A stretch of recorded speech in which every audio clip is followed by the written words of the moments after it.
Suspense.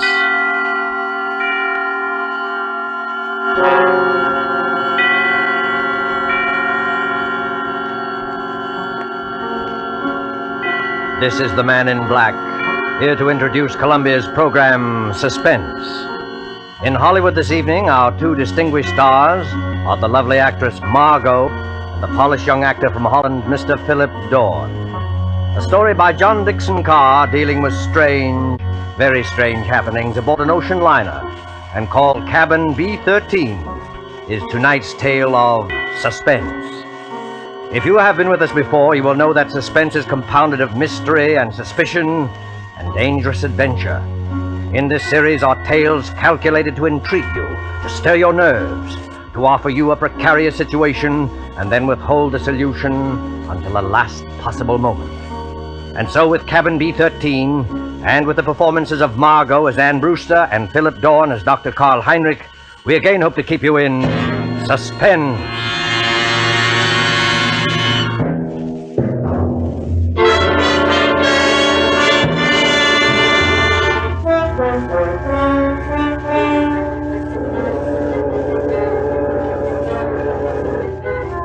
Come now, in happier peacetime days, to a great ocean liner on the night of her departure for Europe.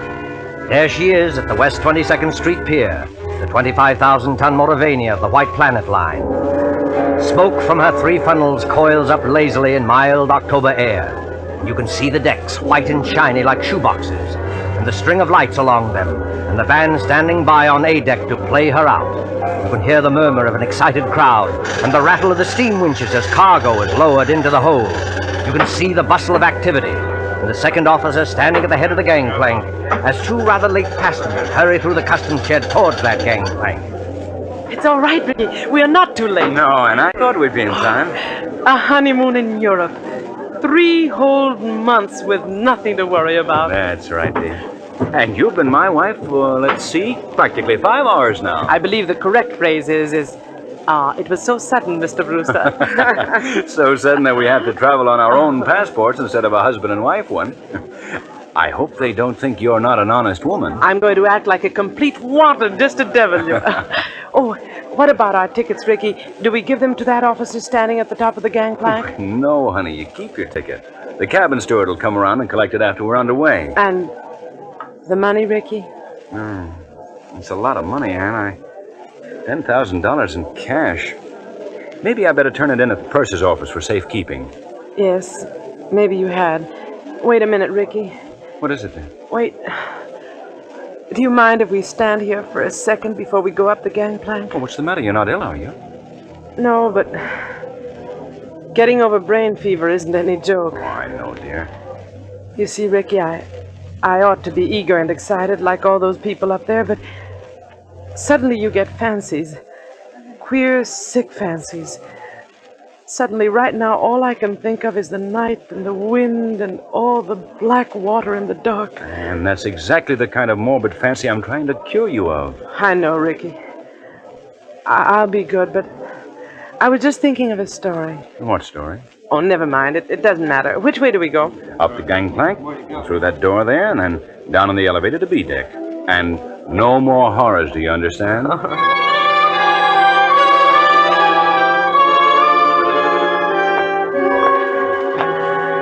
Here we are, Anne. B deck and cabin number... Good Lord. B-13. B-13. You're not superstitious, are you? Why, no, dear. Not about things like that. Open the door. Here we are. Lights on and... Oh, Ricky, darling. It's a beautiful cabin. Well, best I could get. Well, they've got our luggage in anyway, and... Over there, madam, you'll find a basket of fruit and some books from your obedient servant. Oh, you are nice to me. And I'm feeling so much better, Ricky. I will be all right, darling. Of course you will. But you won't find any detective novels among those books. Please, Ricky. Detective novels may be all right for presidents and college professors, but they're straight poison to you. You'll read love stories and like it. You know, Ricky, I keep thinking and thinking about that story I mentioned. Oh, what story, dear? It's an old one. You probably know it, but it was new to me. A woman and her daughter arrive in Paris and go to a hotel. Oh, you mean the old Paris exposition story? Yes, that's it. The daughter goes out. When she returns, her mother has disappeared. And even the hotel room isn't the same. The proprietor of the hotel swears the girl came there alone and that there never was a mother. The whole room is different when she goes back to look at it. The girl goes to the police, and they won't believe her, and she's nearly crazy.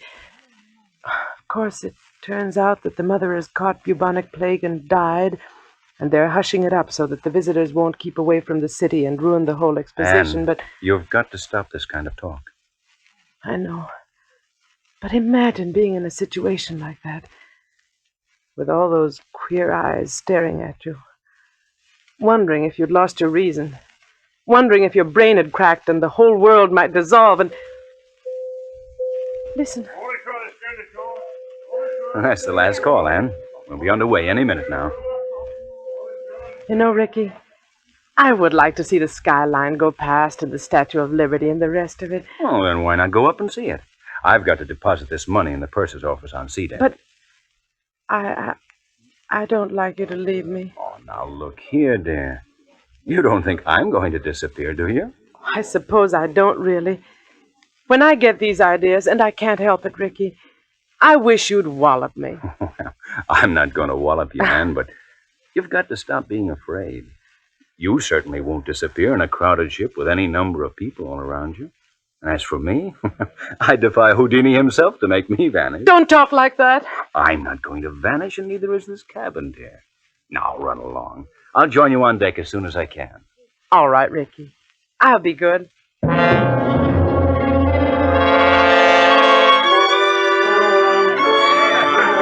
In with your gangplank! In with your gangplank! Gangplank, please, sir. Close the rails. Stand by. Eager people, excited people, happy people, all crowding up to the rail to wave goodbye. Nothing to worry about, nothing on their minds except... Except what? Oh, Except seasickness, madam? oh, Oh, I beg your pardon. I hadn't meant to startle you, believe me. please don't mention it. How silly of me. It was my fault. I haven't been very well. I noticed it, madam, if you'll forgive me. That was why I spoke to you. As you see by my uniform, I'm the ship's doctor. This is a British ship, isn't it? But you don't sound British. No, I'm an Austrian, madam. Dr. Paul Heinrich, at your service. I'm not very popular in my own country today. Days of colored shirts and vacant minds. I'm Mrs. Brewster, Doctor, Anne Brewster. When does the ship go? In about a second, Mrs. Brewster, you will hear the whistle, then the band will strike up, all langs in, and then... We're moving, aren't we? Yes? Don't you feel the vibration of the engines?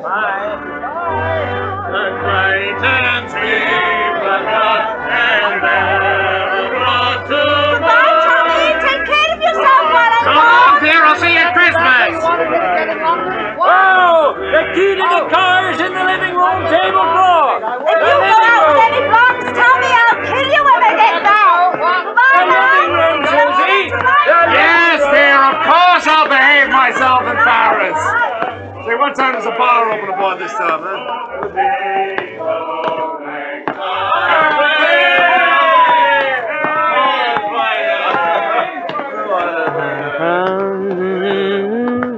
I imagine this is not your first crossing, madam. Oh, I'm afraid it is, Dr. Heinrich.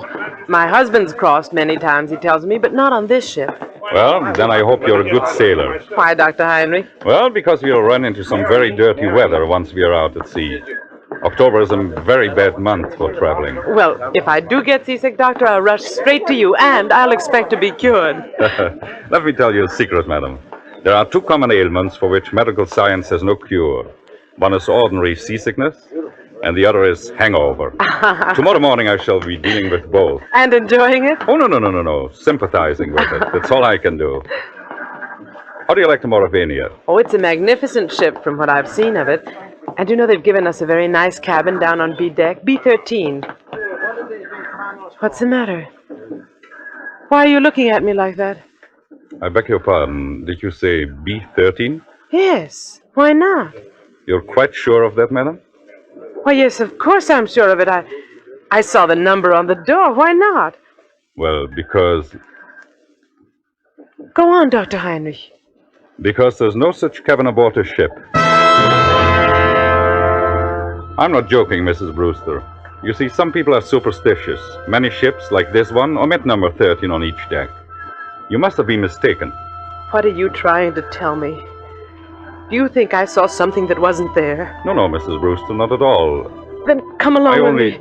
I'll show you. I'll prove to you that there is a number 13. Will you come along? Yes, Mrs. Brewster? I think perhaps I had better escort you.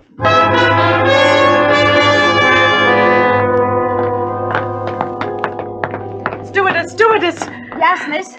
Yes, ma'am. Come in straight away. Tell me, stewardess, this is B deck, isn't it? B deck, ma'am? Why, yes, ma'am. No doubt about that. Dr. Heinrich and I have been all over this part of the ship looking for cabin number 13, but we don't... I've been trying to convince this lady stewardess that there's no such cabin number 13 on this ship. Why, there sure to heaven isn't, ma'am. And never has been. I've served aboard the Mauravania a matter of 8 years, and I ought to know. But I tell you, I saw it. I was in there.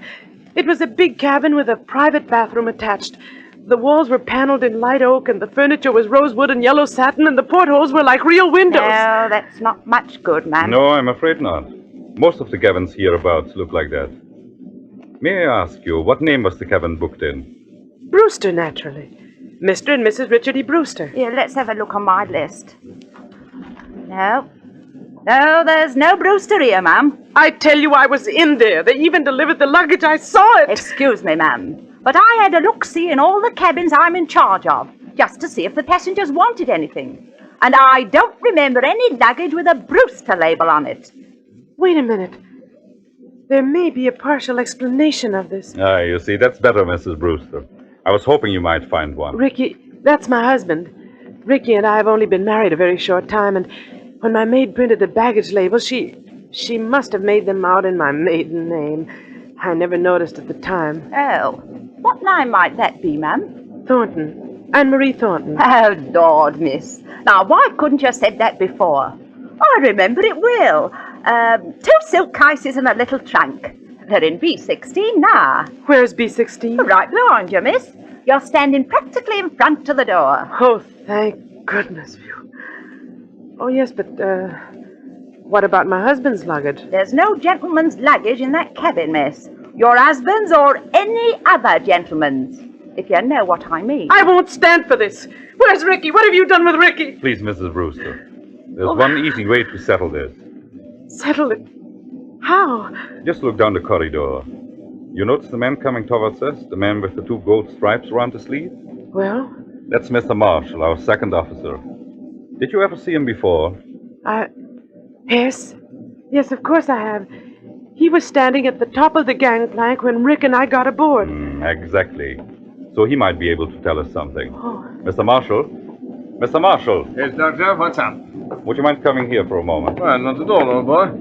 Always glad to oblige a chap who may have to cut me up at any moment, eh? What may I do for you? Take a good look at this young lady. And tell me, have you seen her before? Seen her before? My dear chap, if I had overlooked, the young lady will pardon me, I know, a passenger as charming as this lady is, I would be less of the gentleman than I fancy myself, eh? You saw her coming aboard tonight. Oh, yes, certainly. And, of course, you saw the gentleman who was with her. The gentleman who was with her? Yes. But there was nobody with her, old boy. You're quite certain of that, Mr. Marshall? My dear doctor, she was the last of them to come aboard. I'll take my Bible oath there was no other passenger with her, or ahead of her, or behind her if it comes to that. You're lying to me. Please, Mrs. Brewster, lower your voice. I know what it is. It's the old Paris trick, like in the story. But you won't get away with it, do you hear? Now, look here, madam. I'll go to the purser, I'll go to the captain. Oh, dear Father in heaven, won't anybody believe me?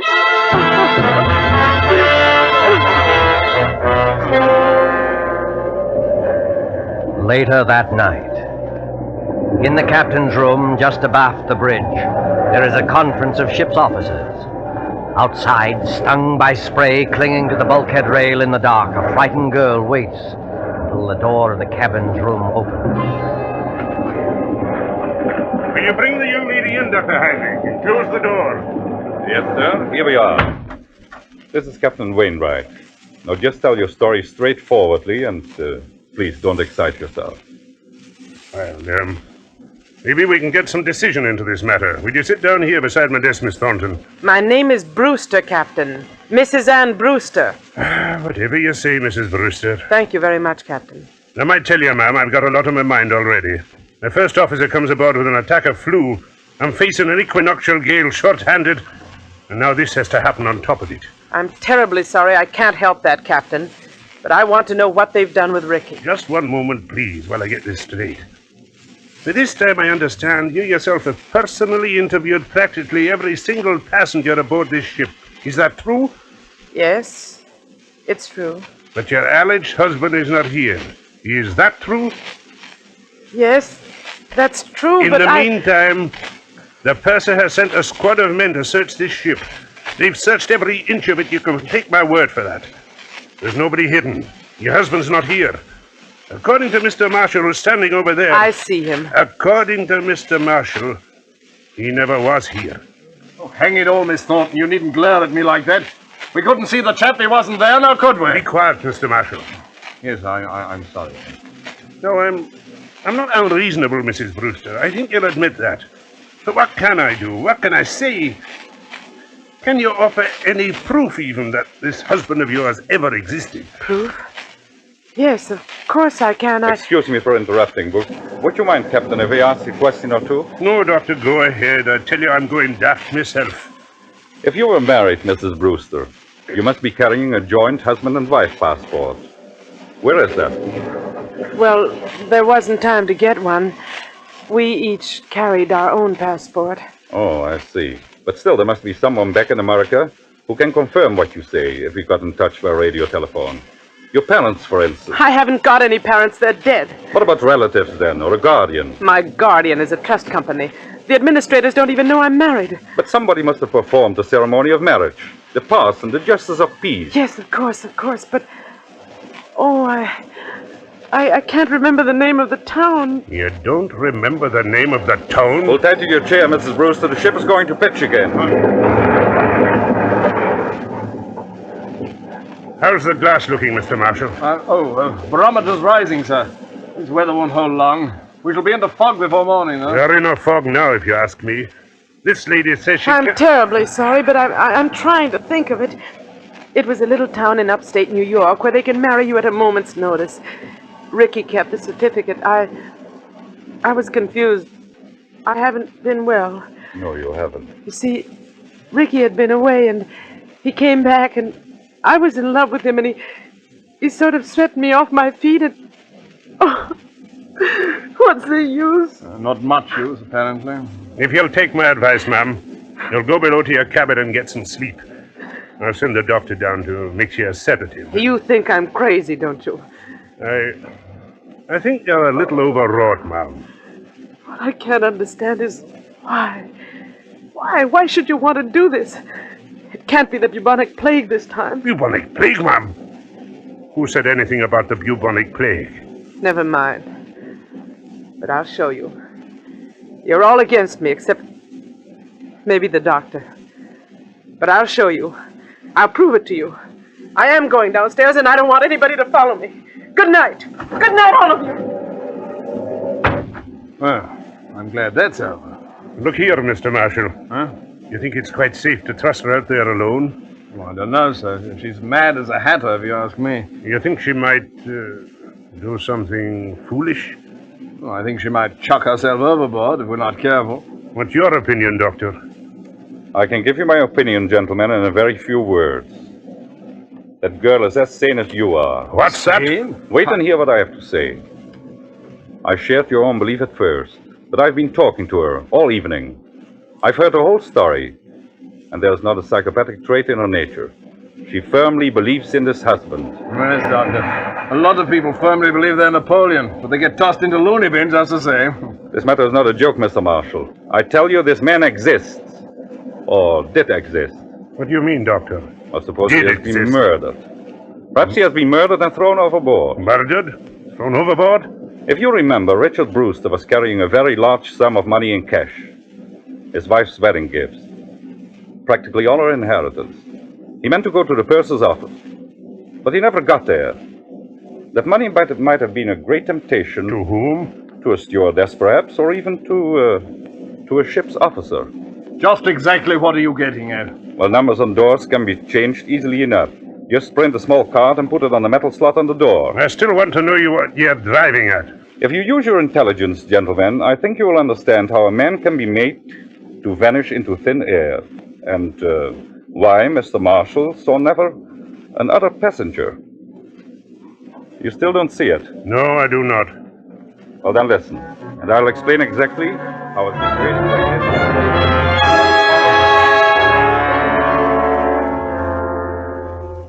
this. 4 o'clock in the morning. 4 o'clock, the hour of suicides and bad dreams. The gale has subsided, the sea is calm. The SS Mauravania creeps blindly at barely 8 knots through a thick and strangling fog. The whole ship is dark and sealed up in sleep. There's no sound in all that mournful dimness, except when the foghorn cries out a warning overhead. Even cabin B-16 is dark. Anne Brewster, still fully dressed, lies restlessly across one of the berths, her head almost touching the intercabin telephone. What was... Oh, I thought I heard... Telephone. Yes? Hello? It's me, Anne. Take it easy now. Ricky! Ricky, where are you? Quiet. Keep your voice down. Where are you, Ricky? What happened to you? Are you hurt? No, I'm not hurt, but he nearly got me. Who nearly got you? Listen, dear. I can't explain over the phone, and I don't dare go down there. Can you meet me up on deck? Yes, of course. Where? Do you know the boat deck? Boat deck? Which one is that? The top deck, where all the lifeboats are slung. Oh, yes, I know it. Well, go to the starboard side. Yes? That's the right-hand side, facing forward. Find the 4th lifeboat from the aft companionway. Yes. There's a thick fog, and nobody will see us. Ricky. What is it? Ricky! He's gone. He's gone. Excuse me, miss, but I thought I heard somebody talking in here. Stewardess, what are you doing up at this time of the night? If I might ask, miss, what are you doing up and dressed? Oh, you ought to get some sleep, miss. You really ought. It might interest you to know, stewardess, that I've just been talking to my husband. Now, look here, miss. Don't start that all over again. Please don't start that all over again. You all pretended to think I was mad, didn't you? And you nearly drove me mad. Ricky's beaten the whole crowd of you, and I'm going out on deck to meet him now. Out on deck, miss. That's what I said. Where's my coat? Don't go out there, miss. Not in the state of mind you're in. And the fog's so thick, you can't hardly see your hand in front of your face. Stand away from the door, please. Suppose, miss, I didn't want to let you go out there. I don't think that would matter much. You've probably heard that mad people have 10 times ordinary strength, and I'm stronger than you anyway. Miss, I'm a begging you. Stand away from that door!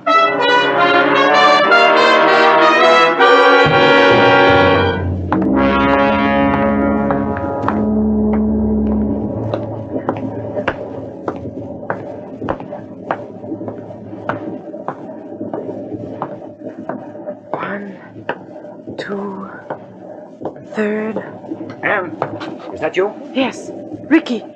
Ricky, darling, where are you? Here, duck your head under the lifeboat. Here, take my hand. But isn't it horribly dangerous out there on the edge? There's no railing along the side of the ship. Don't worry, Anne. I won't let you fall. Look out!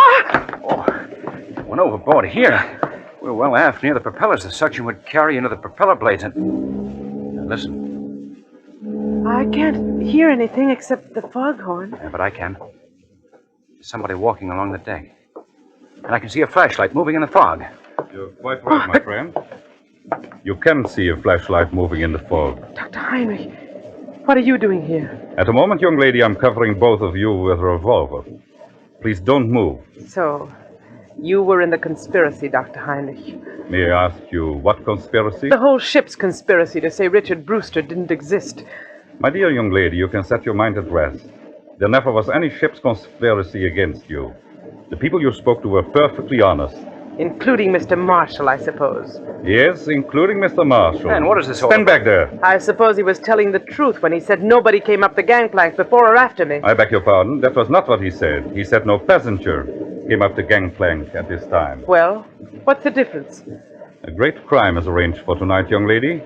No less a crime than murder. Murder? Who's going to be murdered? You are. What? That, I repeat, is a scheme. But there is no conspiracy and only one criminal. Oh. And who is the criminal? The criminal is the man standing beside you. Your so-called husband. Ricky? Oh, you don't know what you're saying. I think I do. Marshall, of course, did see someone walk up the gangplank, loitering behind you. But he never dreamt of associating that person in any way with you. He saw a ship's officer returning from shore leave in civilian clothes. A ship's officer? Yes. That man you call your husband, his name isn't Richard Brewster. His real name is Blaney. And he's the first officer of the Mauravania. Are you trying to tell me the captain that can identify him. He's actually British, though he can fake an American accent very well. He has already got a wife in England, and he is planning to join her with the $10,000 he got from you. I don't believe it. I don't. Ricky, why don't you say something? Oh, he planned it very cleverly, I must admit. He never let you know he was ship's officer, did he? He's been away for some time, naturally, so he persuaded you to marry him in a hurry. Ricky, is this true? He has the money, you see. All he did was hang a dummy number on the cabin door, remove it later, put on his uniform, and walk away with his own luggage. But Captain Wainwright told us that the first officer had come aboard tonight with... With a bad attack of flu, yes. Our friend couldn't be seen in public until after he disposed of you. The best thing was to convince everybody you were insane, as he did. Then, when you went overboard tonight... They would all believe it was suicide. Exactly. But I began to suspect this Brewster, because you quoted him as telling such an obvious lie. He said he had never traveled in the Mauravania, yet he could direct you all over the ship, and even knew where the purser's office was. So I went to his cabin, found it empty, searched, and found your $10,000. Look out, Dr. Henry! Put it down, you fool! Put it down! Oh! He's overboard! You shot him! You shot him! Those shots, my dear, never touched him. Never touched him? No. The weight of the iron carried him over backwards when he lifted it. It was the weight he was going to use to sink your body. Ricky! The propellers! The ship's propellers! Yes, they suck you under. Oh, Doctor. Doctor, I can't stand this. It won't be easy, my dear. It won't be easy, I know, but believe me, this way is better.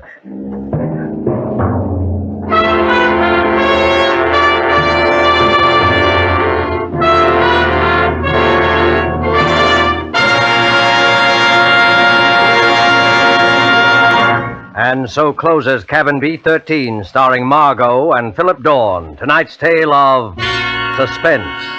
With our two stars tonight were Dennis Hoy as Captain Wainwright and William Johnstone as Ricky Brewster. This is the Man in Black who conveys to you Columbia's invitation to spend this half hour in suspense with us again next week, same time, when our star will be one of the screen year's most sensational newcomers, Mr. Gene Kelly. Mr. Kelly will be supported by Hans Conried and William Johnstone. The producer and director of Suspense is William Spear, who with Lud Gluskin and Lucian Morawick, conductor and composer, and John Dixon Carr, the author, collaborated on tonight's Suspense.